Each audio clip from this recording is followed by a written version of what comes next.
about to begin. Can everyone hear? Back in the back? Okay.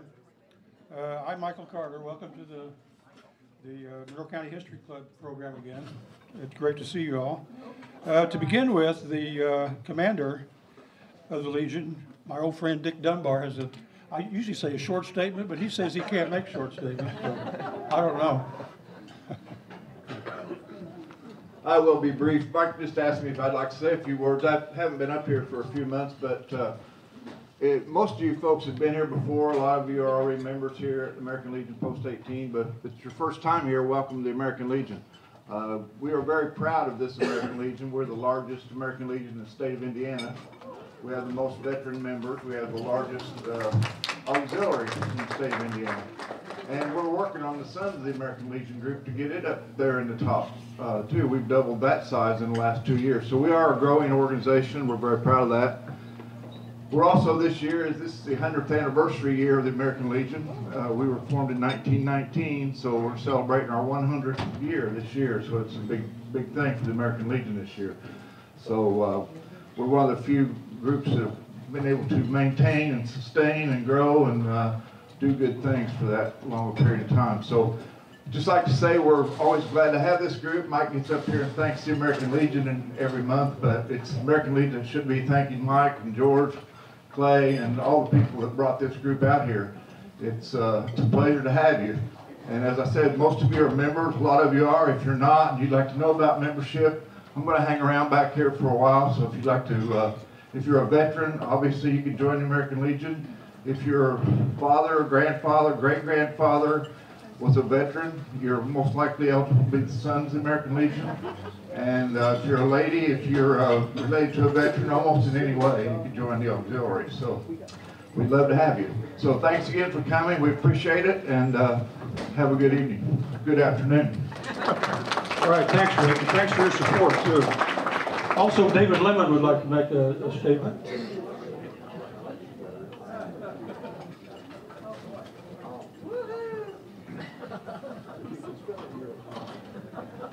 Hello. As Mike Carter always does, he introduces every relative he has at this. So I'd like to introduce my little sister, Debbie Lindman, over there. So, PHS class of 72. Wow. Yeah. Yep. 71. 71. 66. Anyway, I'm offering some information from the Monroe County History Center, and it's regarding their largest fundraiser. It's the garage sale, and probably some of you have been to it. It's up again this year in June, and they're going to have what's called a pop-up preview of the garage sale at the History Center, April 6th, that's a Saturday, from 12:30 to 3:30.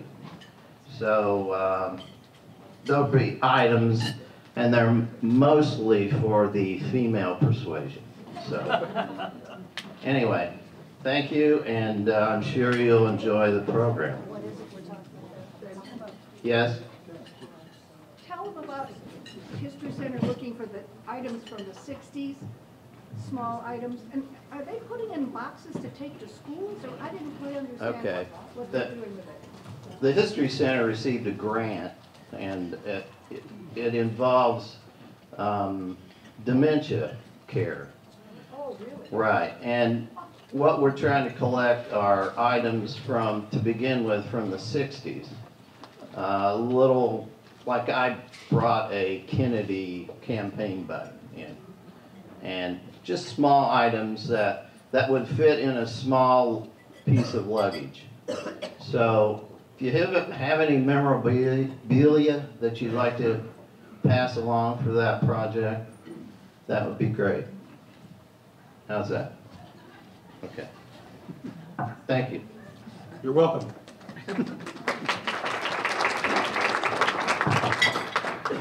First of all, I'd like to introduce my mother, Mary Carter, who's back here. And then my wife, Paulette, up here in the front row. And of course, my first cousins who are here to protect me, wherever they are. And of course, all these loyal guests we always have every month. It's incredible. I need to mention more often how fortunate the History Club is to have great relationships with various entities and organizations in the county. I start with the Legion, of course, and Dick just mentioned that.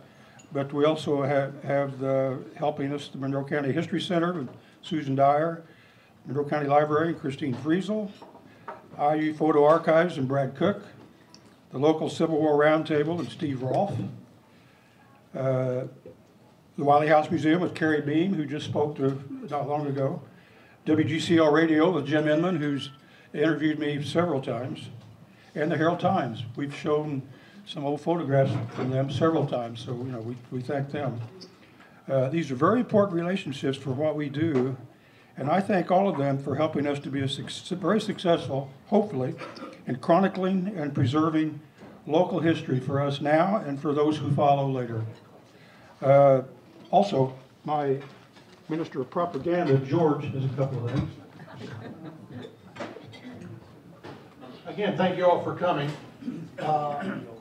When it comes to getting an email from me, if you're not already on our email list, please let me know and we'll get you signed up right away.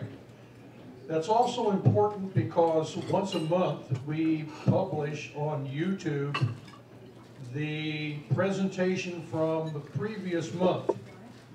And it makes it really neat. If you can't attend one of these sessions in person, you can go catch any one. We go back and we've got over 40 of them are currently on YouTube and more to come.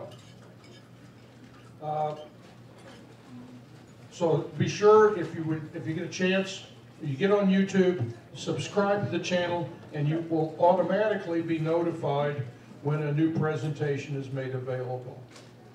Once again, I'd like to thank CATS for coming. It's always great to have them. You're going to find out next month what a tremendous resource you have in CATS.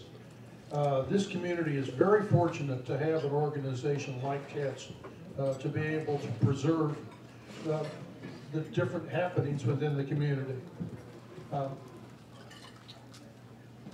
I don't think I need to talk anymore. Thank you very much.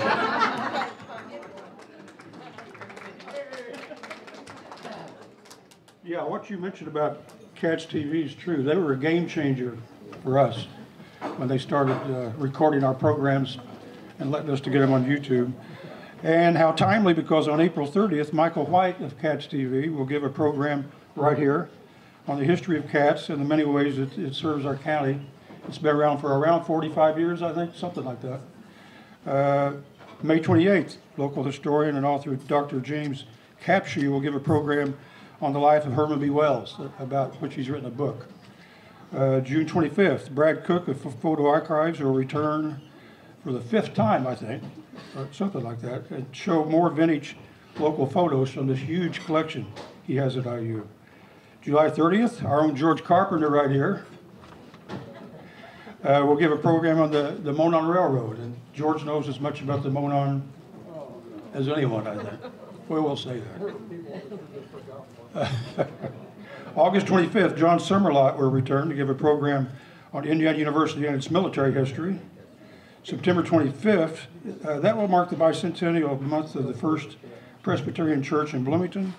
And local historian Owen Johnson, who gave the program on Ernie Pyle, will present its history. October 29th, Randy Richardson, who's here today, will give a program entitled Randomly Selected Stories from Monroe County's Past. She writes a great blog for the History Center with some wonderful stories, and she'll talk about a lot of them. And then November 26th, Derek Ritchie will return to show more photos that we transcribed or copied from the HT files that nobody's seen yet. So that should be interesting. Now today brings us to Christine Friesel of the library. This is actually her 4th program, which puts her in pretty good company with Derek and Clay and Brad Cook. There's people who have done at least 4 of them. She's been a librarian at the Monroe County Public Library for 23 years. And she was instrumental in helping us form this club, which I won't go into again for the 12th time, but her last community project involved working with partners to build a Monroe County timeline, a free online index of our history, and it now has almost 10,000 events on it.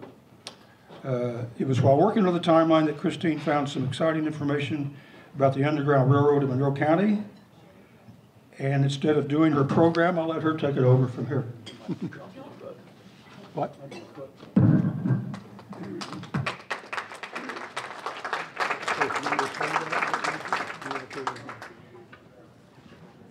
Is she close enough if she stands here? Let's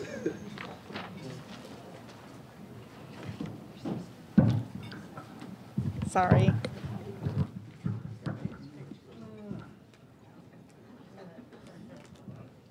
Okay, thank you, everyone. Sound okay out there in the back? No. Nelson? Christine, you have to get really up on I have to get really into the microphone.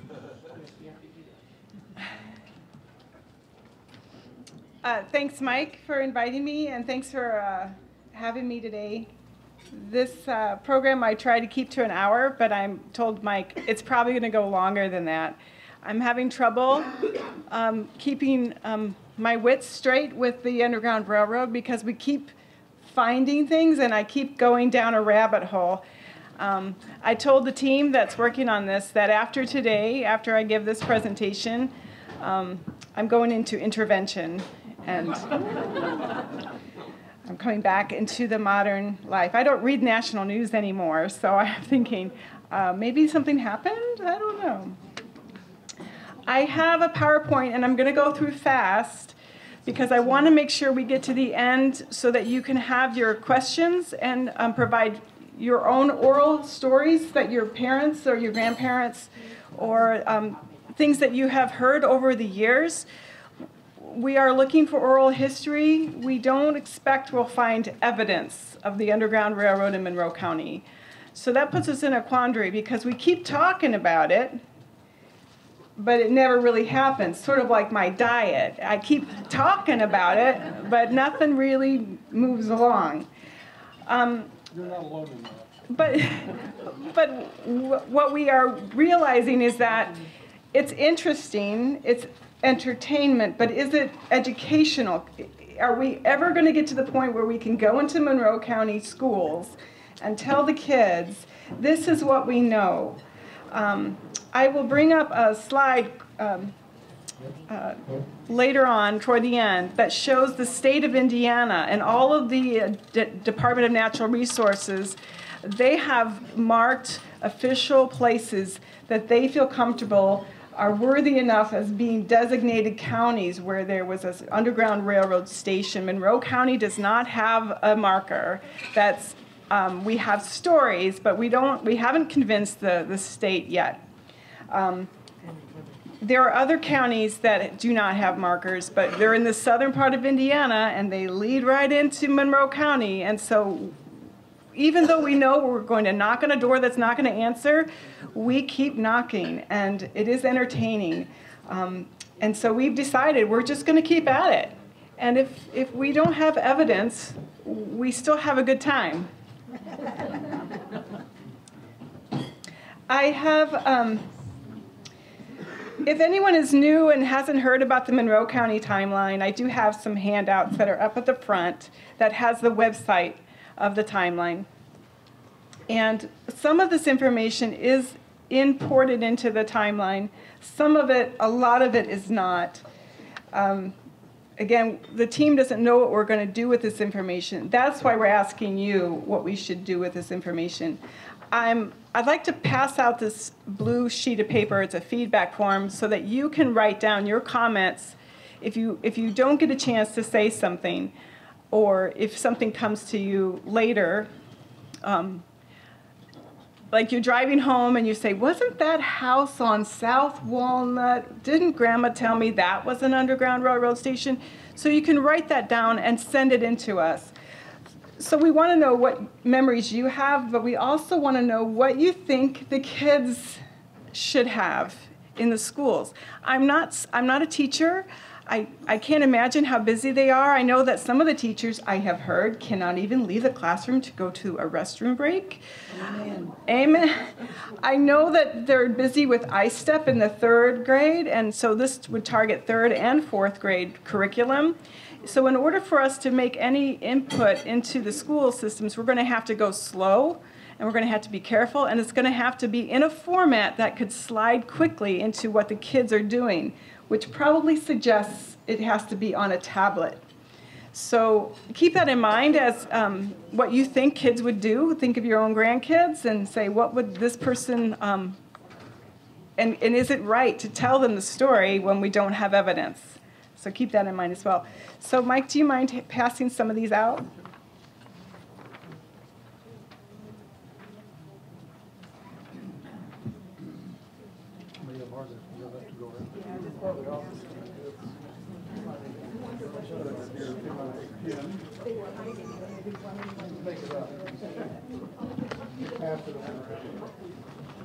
This sound all right? Yeah. Thank you.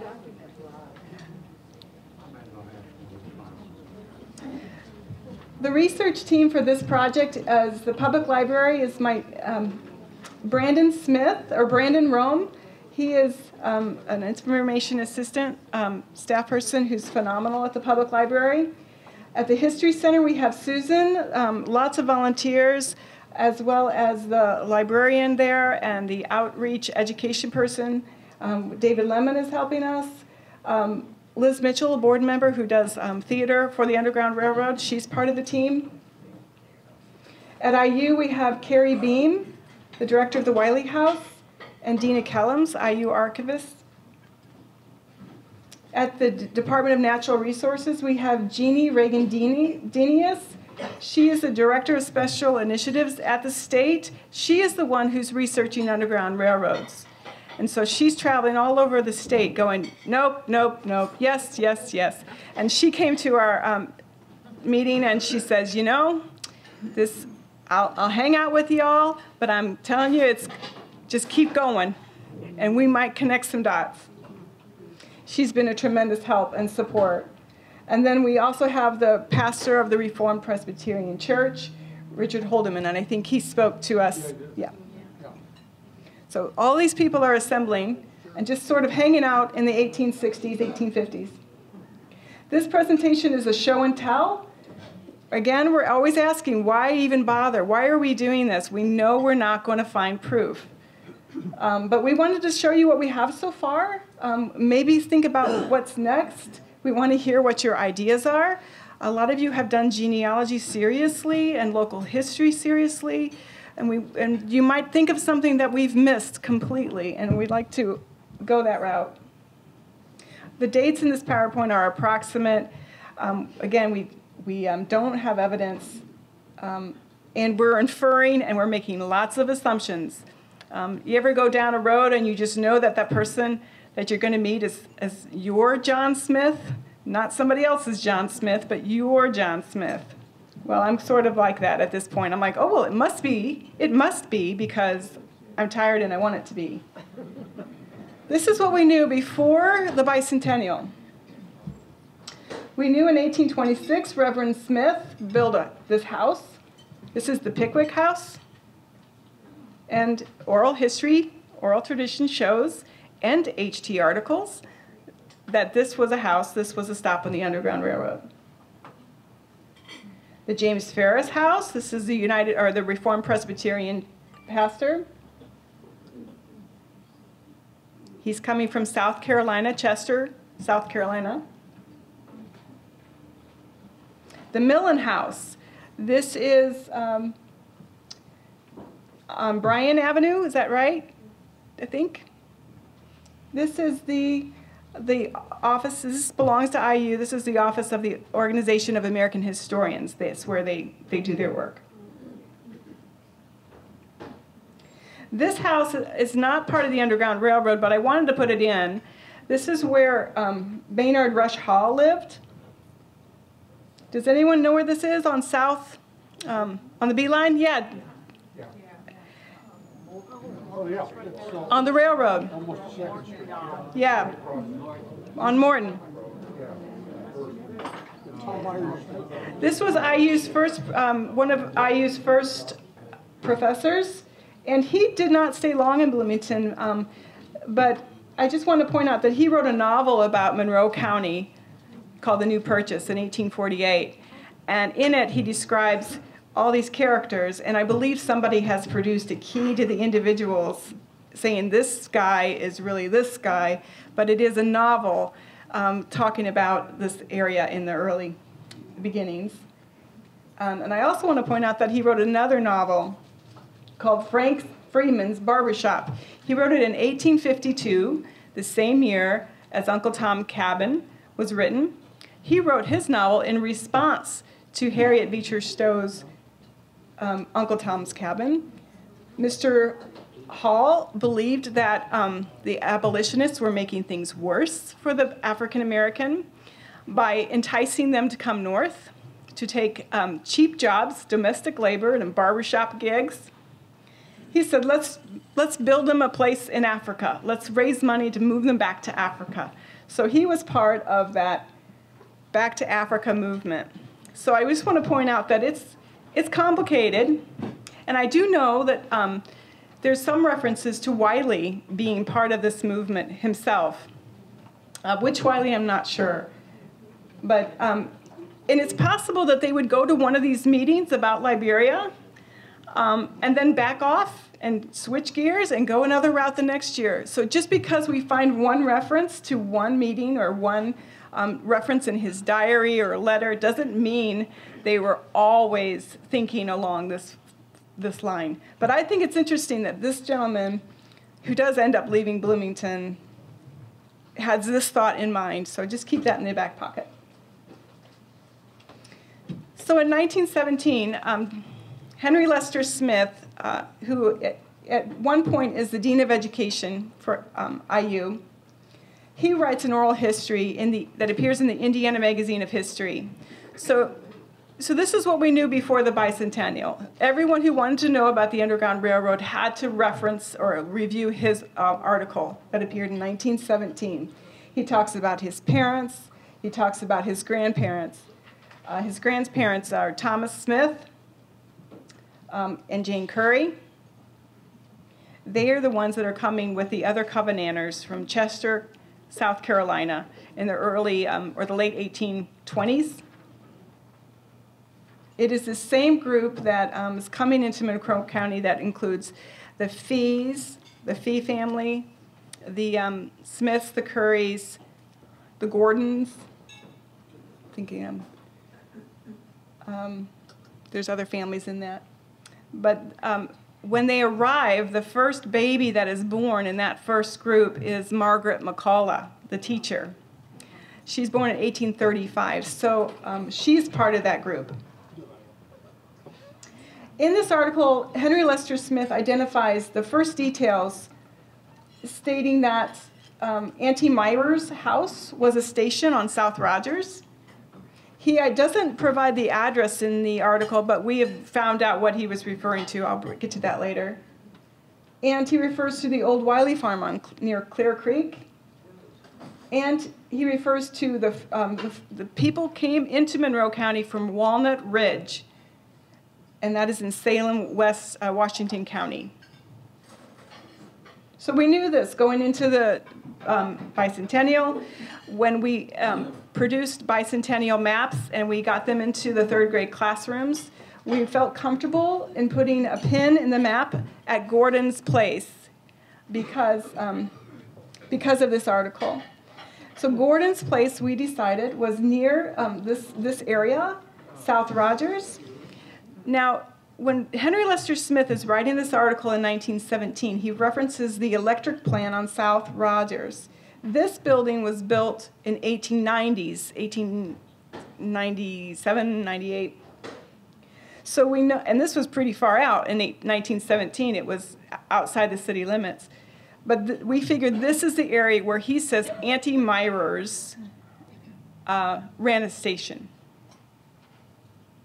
Of course, when we look at the plat maps, we don't find a piece of property owned by a woman, Auntie Myra's. But in the back of our mind, we're always looking for her.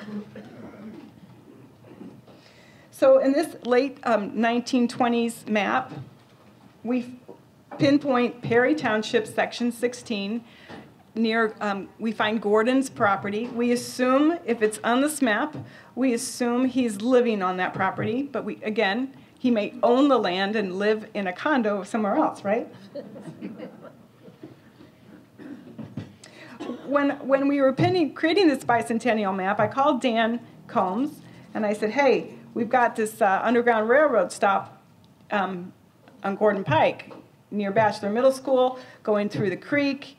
Do you have anything to say? And he said, yeah, that makes sense. There's like natural springs back there. There's fresh water, and you've got the railroad, which may have served as a landmark, a touch point for people to hear the train and run through and maybe catch a ride, but mostly as a place to orient them into where things were in town, because they were coming in. And they knew they had a friend in Gordon. We felt comfortable putting a pin there because when Gordon was running for office in 1884, he says, I was part of the Underground Railroad. I was helping out. He's a much older man now. Of course, he's probably not concerned about getting in trouble, so he's out there promoting his dedication to the cause. We did send a flare up to the Bachelor Middle School principal and the librarian at Bachelor Middle School to say, I know the middle schoolers may not be, focused on the Underground Railroad, but it would be good for you all to know that the Gordon Pike correlates with Mr. Gordon, who was helpful in the Underground Railroad. So we felt comfortable with that. We were going to put the project away. The timeline is, we still are adding content to the timeline, but I just felt like we should just take another look at the earliest African American residents, because I wasn't satisfied that we had enough. So we went on after it again. So to finish, I found this article in Indianapolis newspaper called Indianapolis Recorder. It's an African-American newspaper that pulled in information from across the state. In 1901, Willis Tyler talks, and he says in a very lengthy article that profiles him as a highly educated law student. He is in the competition to give speeches, and in his relationship with IU as a student. So he's doing competitions for his speeches, and he's talking about his grandmother who ran the Underground Railroad in Monroe County. And I'm like, what? Excuse me? Why? I've only been doing local history for Monroe County for about 10 years, and so I thought, why haven't we known this? So I started making some phone calls. You know about Hannah? Do you know about Hannah? And people who I've talked to said, no, what about Hannah? Hannah is still alive when he's writing this. So we got to keep it in the back of our minds. Willis is out there giving speeches. He is connected to IU. He's part of the oratorical team, competitive team. A couple years before this, Theophilus Wylie is the secretary of this oratorical team. Why does Henry Lester Smith wait until 1917 to talk about the Underground Railroad? And why doesn't he mention Hannah? So we said, well, what about Hannah? What proof can we find? We checked birth records, cemetery records, census, church, death will. Freedmen's Bank is the bank accounts that were opened up for African Americans as they were coming out of slavery. We checked land records, marriage, military records. We cannot find the newspaper from Monroe County during the Civil War because we lost that during a fire. It is possible that other newspapers like Terre Haute may be writing about Monroe County events, so we need to get outside of our county to find our own county history. But we knew we couldn't find our own history, our own newspaper. And we knew that the 1850 Negro Register was lost or missing. We've known that for quite some time. I have a theory that some of the government officials in Monroe County, many of them Presbyterians, just said, I don't feel like doing that. So I've read that some officials just didn't do it, or they lost it. Oh, I don't know where that went. This was the most exciting. 1894, the day that I found Hannah had a will. And not only did she have a will, but she identified her children. And one of her children is Lizzie Breckinridge. Oh, I'm sorry. Elizabeth Breckinridge, and I knew that name. And so many other folks who know early African Americans in Monroe County know that name. She is a dedicated, loyal servant of the Wylie family. So I'm thinking, okay, Willis says his grandmother was running the Underground Railroad in Monroe County. And all this time, Wylie House has got a servant that's, wait a minute, does Wylie? So just more questions just came out of this. The executive or executor of the will is an IU law professor, Willis Rogers. And I'm thinking Rogers, Covenanter, IU. And the witnesses are two Civil War vets, Massey and Rohrer. Hannah has a daughter named Melvinia Wilkins, who is missing. She has her daughter Lizzie Breckinridge, son Armistead, daughter Maggie, son William. And then she has grandchildren of a daughter who had died. Timothy, Emma, Lewis, I'm thinking that might be Willis. Emma, Lizzie, and Cornelius. So now we have more people to chase down. Maybe if we follow these lines of these descendants, we might fall into some diary or letter or document or something, another oral history that corroborates Willis. And I'm thinking Willis is out there speaking.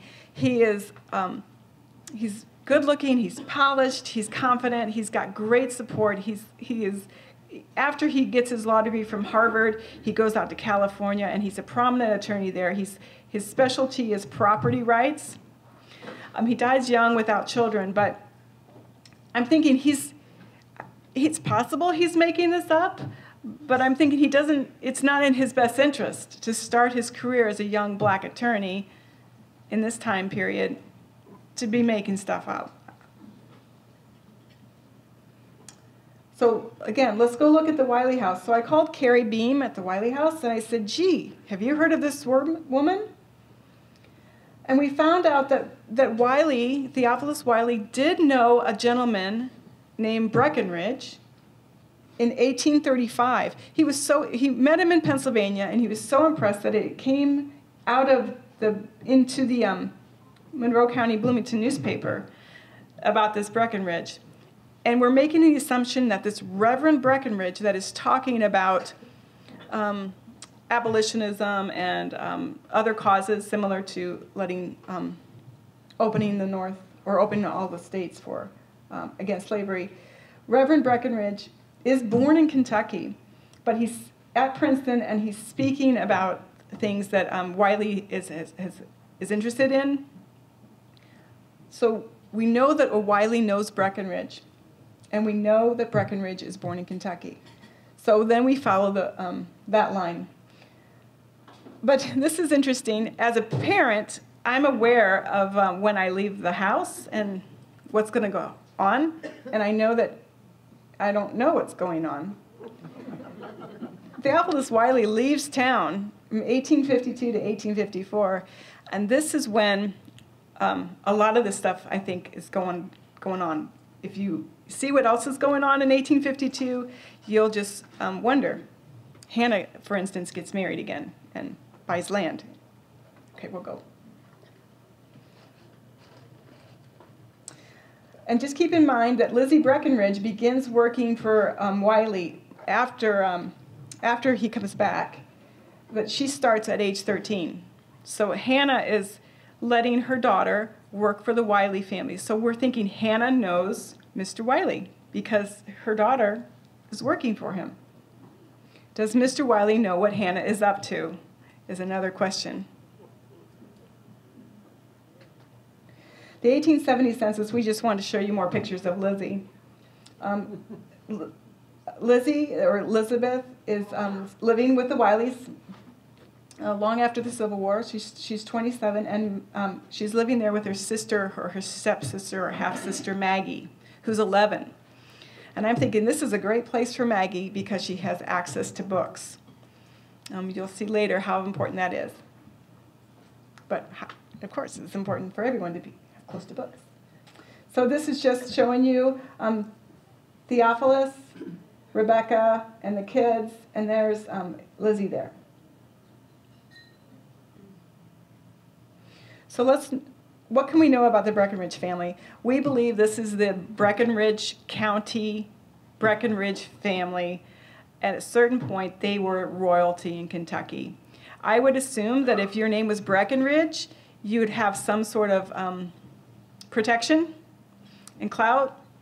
You'd have access to outbuildings and books, and you'd have access to wagons and carts and political influence and land.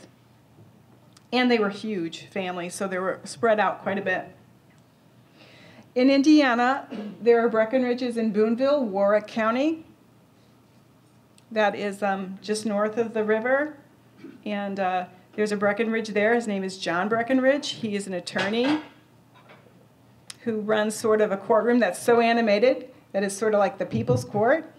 And the young Abraham Lincoln crosses the county line in order to see Judge Breckinridge talking in the courtroom.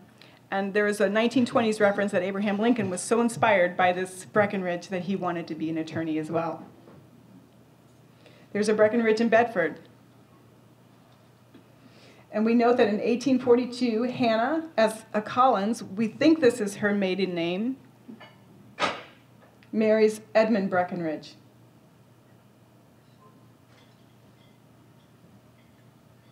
In 1850, we look and see that Mr. Breckinridge, Edmund Breckinridge, is out of the picture. It doesn't mean he's dead or gone. He might be in another area making money or working for another family.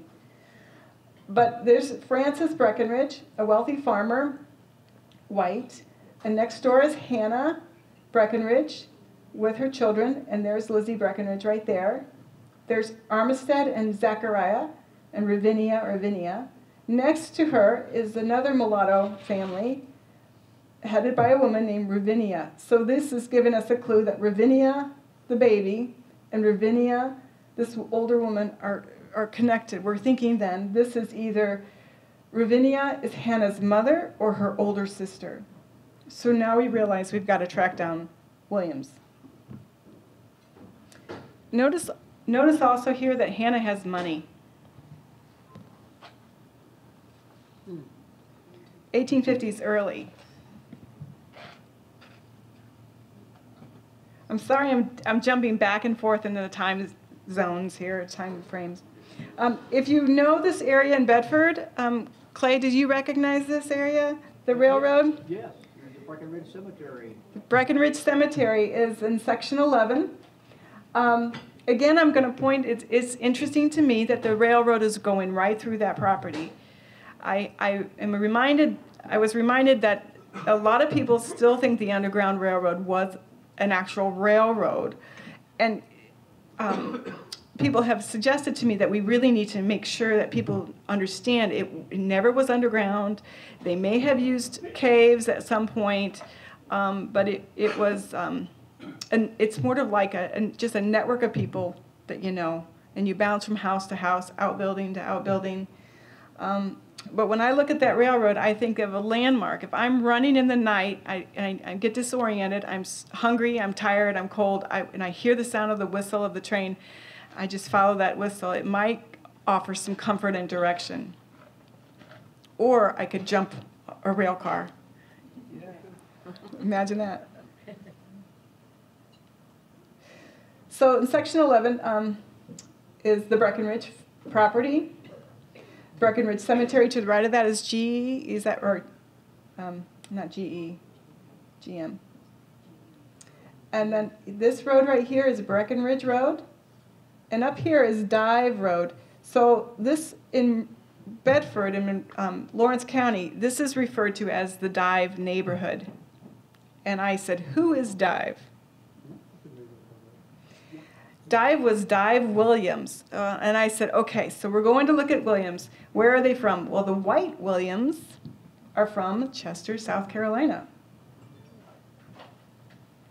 Betty Uli, in 2004, was focused on Dive. She did not know about this connection to Monroe County with Hannah. But Dive Williams was a free black man. He worked for Major Williams. He married Vinia.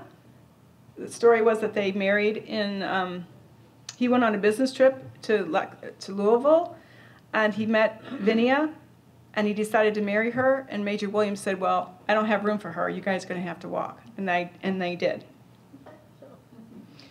He worked for Rawlings Mill and Farm, and because of his loyalty and hard work, they rewarded him with property.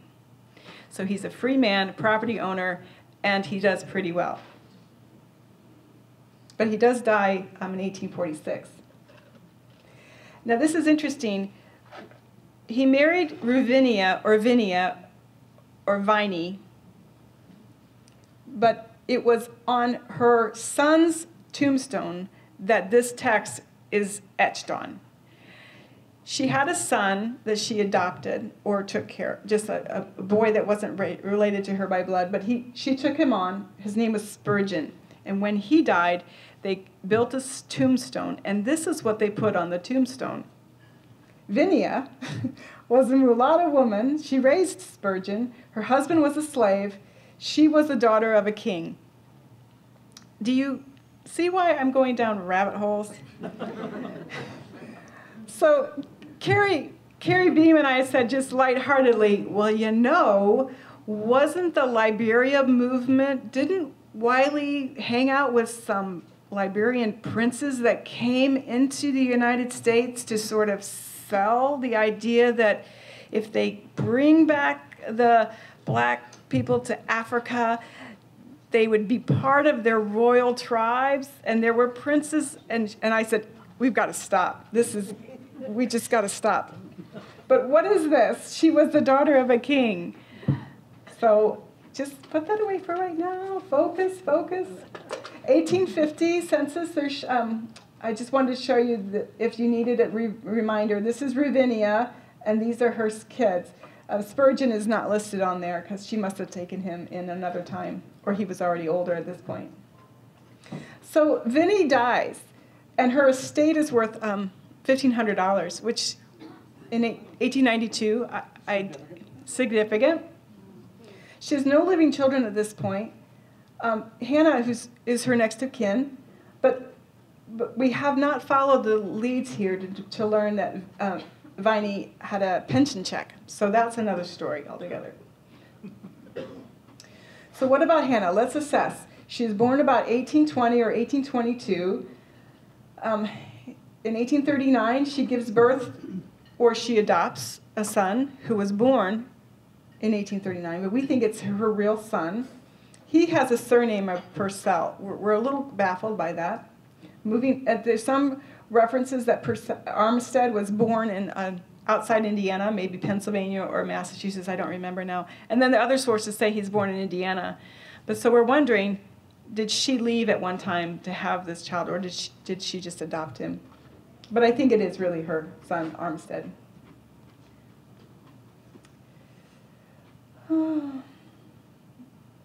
I've lost it. Thank you. Okay, then she gets married to Edmund Breckinridge, but he's gone out of the picture at some point. We don't know his story. He's a black man. He gives, then she has Lizzie, Zachariah, Ravinia. Then she marries Henry McCaw, and they in Lawrence County or Bedford, and then they head up to Bloomington. And then keep in mind that shortly after that, Lizzie's out of the house. So now we're asking ourselves, okay, the McCaw family. We're looking for an African-American gentleman whose name is Henry McCaw. But we find McCaws who are white, who are from Chester County, South Carolina. So here is Henry McCaw, a black farmer, born in South Carolina. He's living next to Hemp Hill. I mentioned Margaret McCullough, the teacher. It was the first child born in Monroe County from this group of settlers. Her mother was a Hemp Hill. So Henry's living next to Hemp Hills, and just assuming these are next door neighbors, I don't know how close they are. I don't know if they're like great distance or not, but down the road, some in the region, is the pastor of the Reformed Presbyterian Church, James Ferris. This is Bloomington Township. 1852, Hannah marries Henry McCaw, and there must be a story here about the reverend here. This is a minister of the gospel, MG, Reverend Parks. We haven't gone down that path yet, but I think there might be something there. For instance, we could look at the church records. Maybe there's something there. Maybe his pastoral log might reference this. Might reference witnesses. We find in the 1856 plat map, Henry McCaw, a black man, owns property in section 36. This is, I think, a large area behind Brewster's Ice Cream on East 3rd.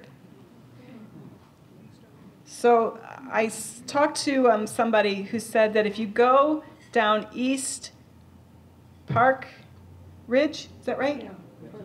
There's a park back there, Park Ridge East.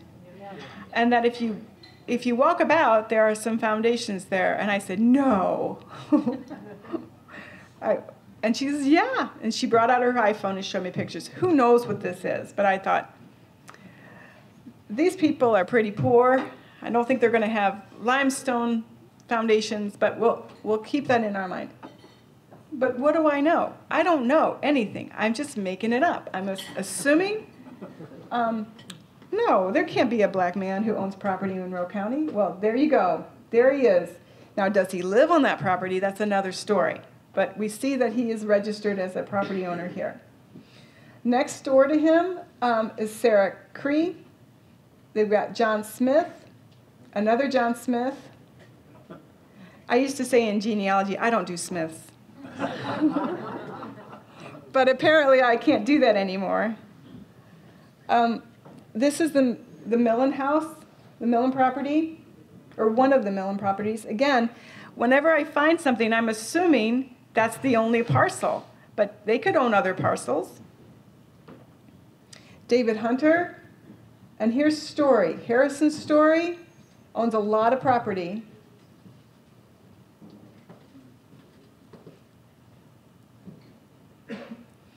Just want to point out that Hannah was a faithful covenanter. And right after she buys this property, or soon after she gets married to Mr. McCaw, and they are owning property, assuming that they're living in there, she has Henry McCaw, a baby who dies. About a week after Amanda, her infant, is born. And they are buried in Covenanter Cemetery. And I think this was new information for the Reformed Presbyterian Church. I don't think they knew that Hannah, they may have known that she was an African American, but they did not know that she was known to her grandson as the Underground Railroad conductor. This is a nice tombstone, and this tombstone includes her husband Henry, Hannah, and her 2 children. So this must have come after she had died, if she's the last one listed on the tombstone. But notice in behind here in the Covenanter Cemetery are other stones that look like that. So this may have been an effort to improve the former stones. And looking at their records to see who paid for that would be very interesting. So in 1860, Henry and Hannah are living in that area in section 36 behind Brewster's Ice Cream. And their neighbors are David Hunter and Mr. Curry. And you see the Stories are here as neighbors. Lizzie Breckinridge is out of the house at this point. She's working for Mr. Wylie. Enter Arthur Sutherland. Now, in 1863, he is cited for harboring a Negro in Brown County. So we went to the 1860 census and tried to find him. And I was struck that I didn't actually find him owning property in the 1856 map, but in the 1860 census, I find his neighbors are Arnold and Ward. And there's the Millen House. And there's Henry McCaw. And if it's possible to conceive that maybe this was on the way to Brown County. But again, until I see those court records and the details, we don't know. But we're going to follow that path. But it bothered me that I didn't see him owning property right here. It just bothered me. So we went a little bit further. There's the Millen House, which is near this area. And in the 1856 map, Sutherland actually is part of this, Sutherland and Johnson. And it turns out he owns a flatboat that ships goods to New Orleans, and he is well known in Lawrence County. And we're wondering if he was using this route on Salt Creek to harbor a Negro in Brown County. Again, boy, it makes a little movie in your head. You start to believe it. But again, no evidence for this. So in April 1863, he is cited for harboring a Negro. And where is, he lives near land that is owned by Harrison Story, a very, very, I'll add another, very wealthy man in Madison, Indiana, near Presbyterian Hanover College. Okay, so I'm thinking Harrison Story. Do I know this name? But I sure know a guy named George Story in Brown County who was a physician who had outbuildings and connections and money and probably some good horses. So I'm wondering now if the physician George Story is related to Harrison Story, or am I going down another rabbit hole and I need a break? And it's very possible. In April 1863, this is Sutherland is getting in trouble. And if you look on the Monroe County timeline for Sutherland, you'll see the exact text that the newspaper said. We don't need any more of those stinking, and he says, Arthur needs to stop. But in June of that year, Hannah's two sons find a way to get out to Massachusetts to enter the colored troops. So we're asking, and we asked the Civil War Roundtable, how did they get out there? Did they just hop a train with their papers saying they're free? Did they say, hey, don't mess with us? We're former Breckinridges. Or do they hide? Or do they have connections? Or did they catch a ride? Is that a big deal? Should we investigate that or not? But I'm thinking it's not friendly here, even though they might be free. Zachariah and Armstead in their enlistment papers show that they are barbers. I believe Indiana doesn't get a colored troop until December of that year. So these folks are anxious to get out and serve. And this is a delight. In 1867, we find that Maggie's daughter, Mary, is getting married to Isaac Tyler, and the guy who presides over the wedding ceremony is C.C. Showers. And that was such a delight to find that, because he was, before he started the furniture factory, he was a Methodist circuit rider. I bet his wife was glad when he settled down. Make some money. He did. But it was, so this suggests that Showers was very early and a friend to early blacks, not only helping them get off to family life, but also giving them jobs. And this might suggest that Showers knew Hannah. But it gives us another place to look. Did Mr. Showers write it down as to who was in the room when Mary got married?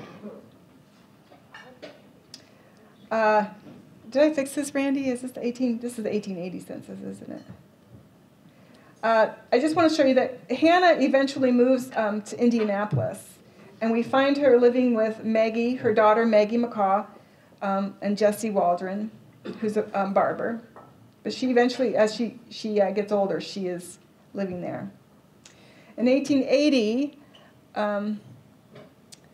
we find Hannah is in Bloomington. So eventually she gets up to Indianapolis, but in 1880 we find Hannah and Maggie are in Bloomington.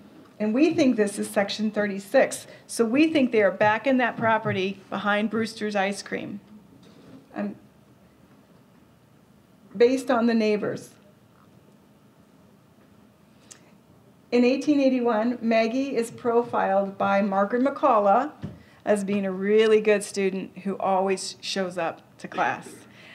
If you read Margaret McCullough's other writings, she gets really mad when people don't show up to class. She's really old school. She started off as a teacher probably at 16 or 17 in the one-room school homes.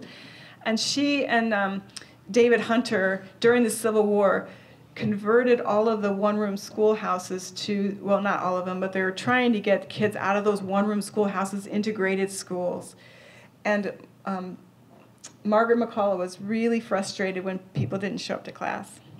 She would have been rolling over in her grave to realize that in Monroe County, in 1967, it was our county, the progressive Monroe County, that was the last one-room schoolhouse in the state of Indiana. She would be like, 100 years? Really, it took 100 years? But we don't have to tell her that. So Maggie McCall, this verifies that Margaret McCullough knows Maggie McCaw. And she's a student at the colored school. And, well, we'll go on. In 1883, Captain Mart, Williamson Alexander, the courthouse lawn iconic limestone Alexander Memorial. It is that Captain Mart who we find selling property to Hannah McCaw. So again, we're asking ourselves lots of questions. Captain Mart. So this means the Civil War veterans probably knew Hannah McCaw. It is, one of the newspaper articles says that the address is at 7th and Grant Street. Another article says that it's 8th and Grant Street. And I just put this picture in here because I wanted to encourage anybody out there, you, anybody out there who thinks she's wrong, that house is not the right house. If you want to join our team, just let me know. We just got too many rabbit holes to go down. But I know this is on our list. What house did Hannah live in? And what house did Captain Mart sell Hannah? This house, if you look at the GIS, was built in 1850. And in 1899, Willis, Hannah's grandson, is writing in the newspaper, and he puts his address. And in that address, he references the area, let's see, which would be behind this house. So I'm wondering if he was living in that neighborhood in 1899, and it sure seems like it, assuming the house numbers are the same now that they were back then. See, we're making all these assumptions because it's what we want. That's good historical research, right? I think it's called Fantasy Island. Just to take a look at the Wylie family in 1900. Rebecca is the head of the household at this point. And there you have Lizzie. And there's her verification of her age and her date of birth. She is 56. Oh, I see it, yeah. Carrie Beam reminds us that Lizzie Breckinridge never left behind letters or diaries or anything of that sort, so we can't find out if she says, oh, I wish my mother would stop this illegal activity and she's going to get me fired. We don't see anything like that in Lizzie's writings because there is no writings that we can find. So Hannah dies in 1901 or 1902. So as Willis is doing his speeches about the Underground Railroad in Monroe County, she is alive. So we're thinking she's okay with this. It's 1901, people have moved on, she's not going to get arrested. We're happy to see her survivors there because that helps us understand a little bit more about the relationships. Her obituary states that she's one of the finest types of personal worth and Christian integrity. She died at age 82, and they list her children. She is the grandmother of Willis O. Tyler, and she dies in Indianapolis. And it shows you good leads as to where her kids spread out over time. She's buried in Covenanter Cemetery. And again, maybe we should be looking at the logs of the church for 1902. Who paid for her funeral? I think she did.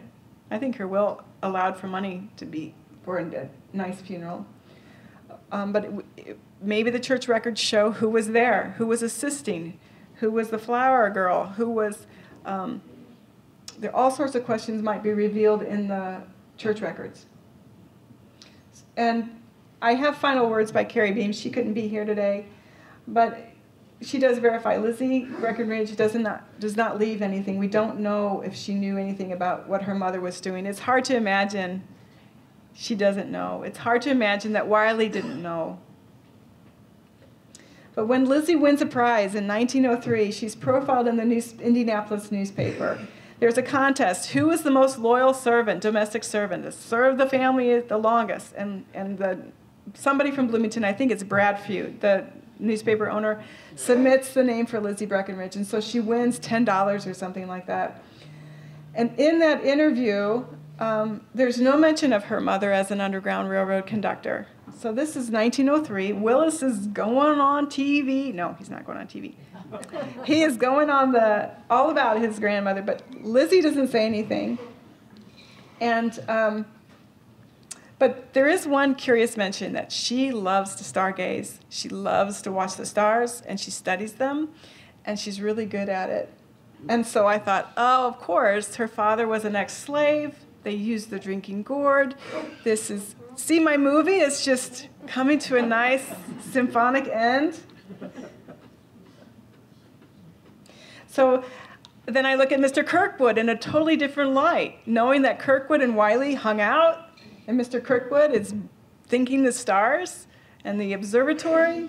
And I'm thinking, oh, this is great. But this is what I found very interesting about the article. It says, a strange little fact is that she never mingled with her own people. She was a Presbyterian member. She loved to read, and she had really good taste in books.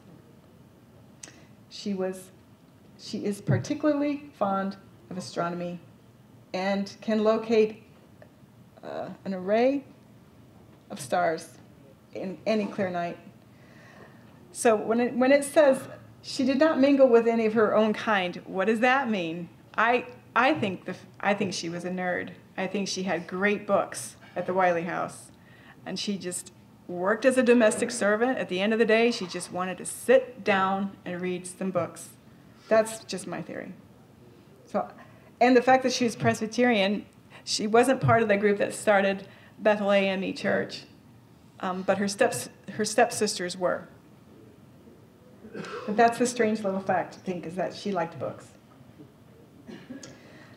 She dies in 1910. She is just a few months before this, maybe 3 or 4, she has bought her own house, so she doesn't last long. And she has terrible cancer, and it's really awful ending. In her will, she identifies her relationship with some of these folks as half-siblings. Half-brother William is in Los Angeles. Half-sister Maggie. And Armistead Purcell,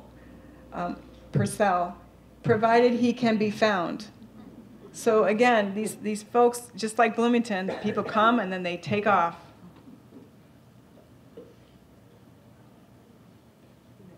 So where do we go next?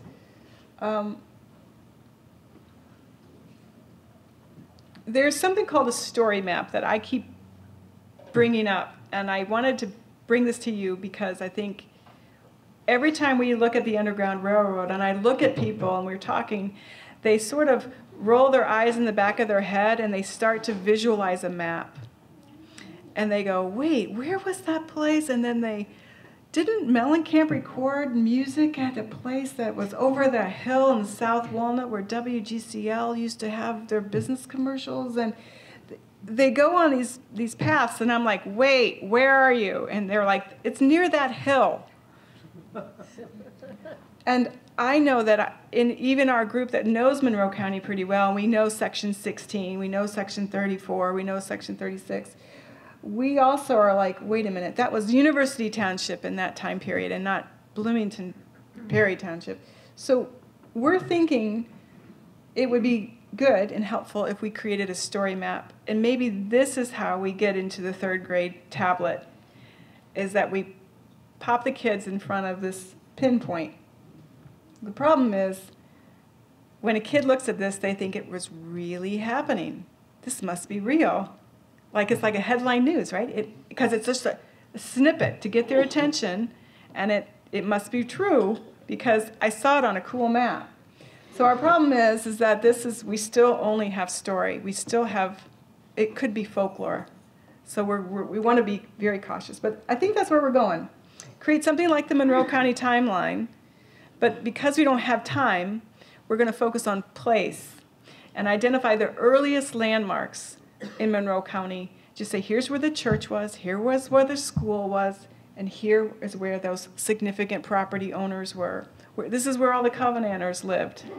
Interesting, they were all together. Well, of course they were, because they went to church together. They wanted their daughters to marry their friends and second cousins. So in our thinking about what to do with this information, of course we're going to still see what we can find at the State Library, even in the National Archives in Pennsylvania and Chester County, South Carolina. We're looking at, we don't want to move forward unless we start engaging the parks, schools, churches.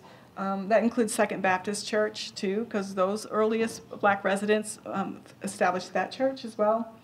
Walkers, hikers, the people who told me about the cement or limestone foundations in Park Ridge East Park, or in the hiking area. She says, I was just hiking back there. I was just going back there, and I found this.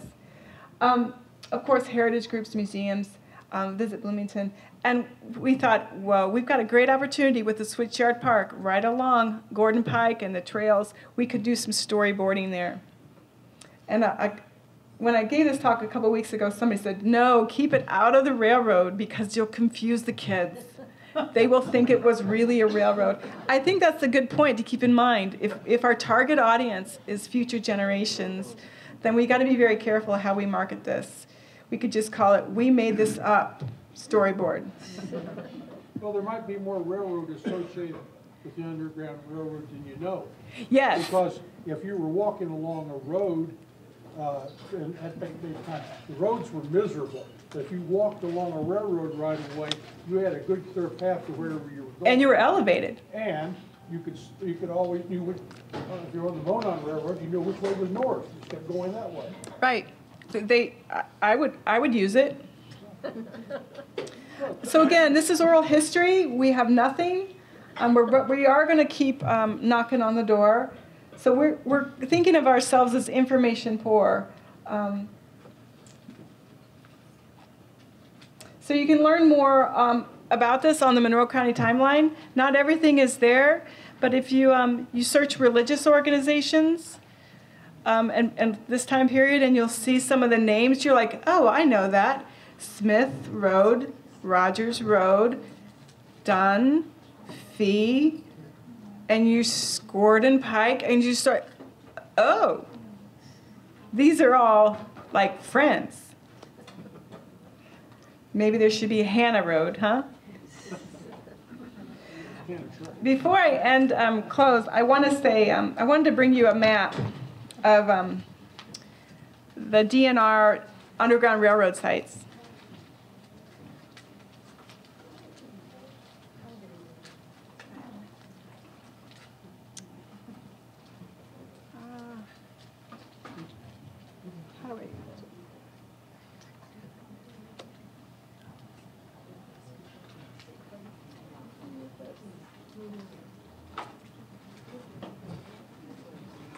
Oh, it's not showing. Well, I will just, you'll have to imagine this in your head. If you go south of Monroe County, you hit Bedford, and then you hit Orange County. Orange County has done a tremendous amount for their African-American Underground Railroad story. If you head east, you'll hit Washington County, which is Salem. And it is in Salem where Henry Lester Smith said that's where it all started for that side of the family, which was in Walnut Ridge in Salem, Washington County. And it's in that area that we find Samuel Gordon's family. So, and that's where Isaac Reed, the Presbyterian minister, would have to come up north from Salem in a horse and buggy to perform marriages in Monroe County. And he would sometimes bring up little people that needed a ride. And from what I understand, Washington County, Orange County, Lawrence County, Monroe County, none of these counties have designated Underground Railroad markings yet. So these are the areas that we're going to focus on because they don't have anything so far. But the other ones that are already established might help us provide a narrative. Thank you, and I want to make sure that I get your questions so I can write them down as well. So just before you go, Randy, I want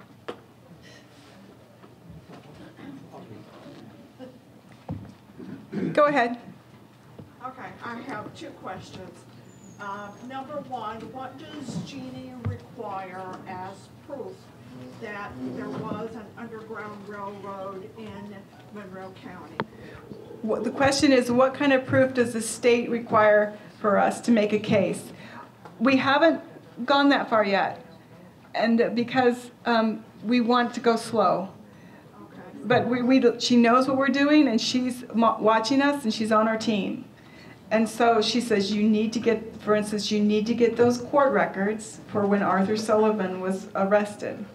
So whenever she says, I say, okay, we'll do it.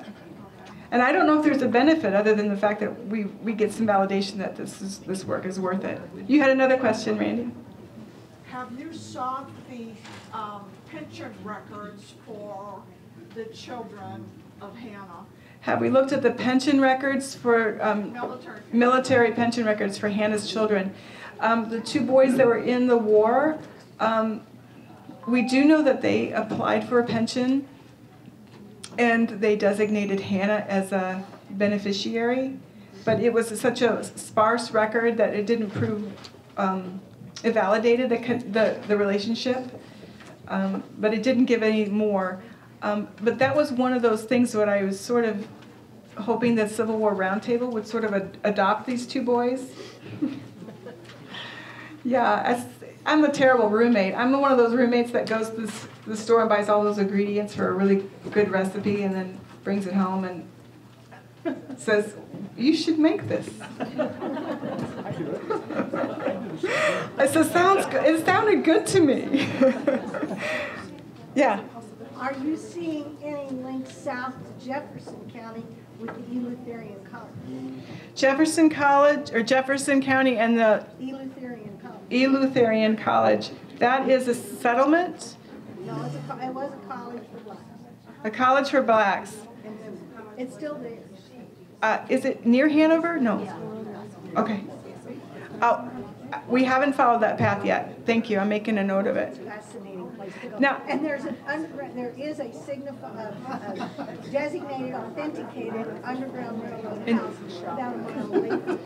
okay, so when I get references to other counties, the group has not gone out very far. We've just really gone to Bedford and Lawrence County to try to make this connection between Hannah and the Breckinridges. I will say, though, everyone's going to bring something to the table, and I'm still a librarian. I'm not a historian. Like I said, I just look up things, and I'm waiting for the History Center to be in a place where they can sort of pull this together in some sort of narrative and feel confident that we've done enough. But I'm still just providing the facts. But so we haven't gone outside to the state, other counties yet. Well, that took money and influence to have that established, is why I'm thinking. Yeah, I'm thinking if if I'm going north, I'd want to hang out with people who had money and influence, maybe some Presbyterians who happen to be also the sheriff of the county clerk. That would help me out.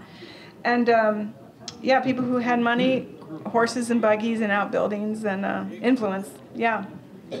I can remember being in school a while ago and hearing or having a teacher tell me that Wylie Mansion was involved in the Underground Railroad.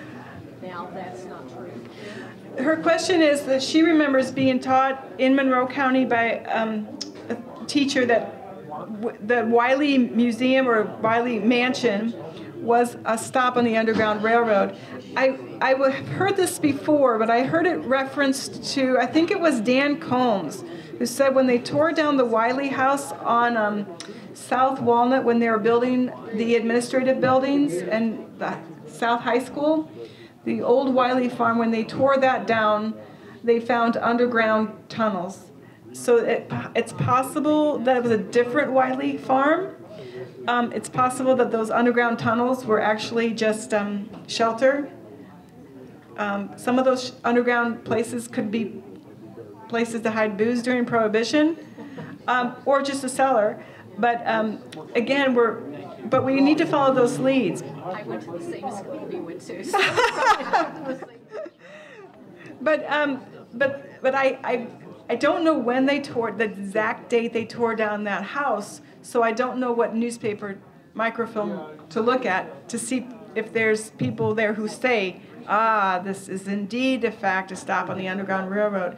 But it is very interesting. What did the Wylies know? And did they have such capacity in their house to hide people? Yeah.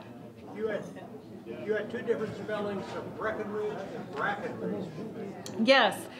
I wanted to make sure people understood we had several different spellings of Brackenridge and Breckinridge, and that is because the census taker, when they were writing things down, took things phonetically, and if a person didn't have their teeth in that day, or they had a wad of tobacco, or they had a big ugly dog you didn't want to get too close, the census taker would say, that's good enough, I got it.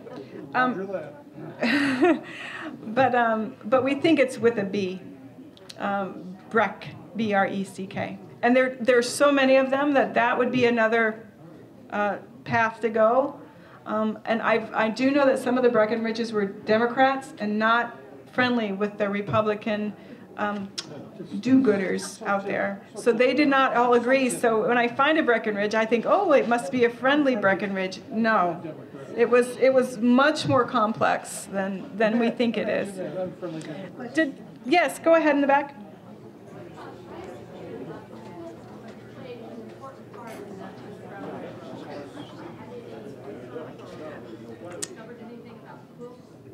She had a question about quilts being used as Underground Railroad, perhaps to instruct people as to the path or a safe place. I'm not an expert on the Underground Railroad. I assume lots of ways that you could communicate a secret plan were used. Flags outside homes, quilts and stars, yeah. I have heard that myself growing up, but I have not pursued this. Yeah. Yes, over here. Only one railroad in Brown County. Helmsburg. You don't have any more iced tea, do you? I can grab some real quick. 6. Christiansburg had one at the Reeves house. It's proved. So if they went to Brown County, they were not near the railroad. If they went through Brown County, they were not near the railroads, which were in Helmsburg. That railroad didn't come through Brown County until 1907 anyway. The railroad in Brown County came in 1907. That's right. That's helpful. So all the underground was from east Brown County up to Okay. We have not looked at Brown County at all.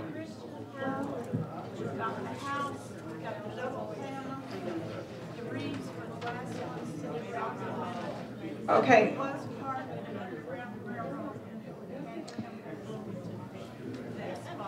Is it the Reeves family that was so involved in the historic preservation thing? They're now both deceased, but we have their records, Okay. but there's never been any other railroads in Brown County except Breckinridge. Okay, thank you. I was under the impression the Porticos building was somehow involved with Underground Road. You have heard the Porticos building, which is the old Showers building? No, it's on North Bowman Street right there. I think it's 10. Right here, baby. The Porticos restaurant, I think, used to be a Showers family I'm not house, sure about that. but you had heard. Do you remember where you heard it? In school. In school. See how we are?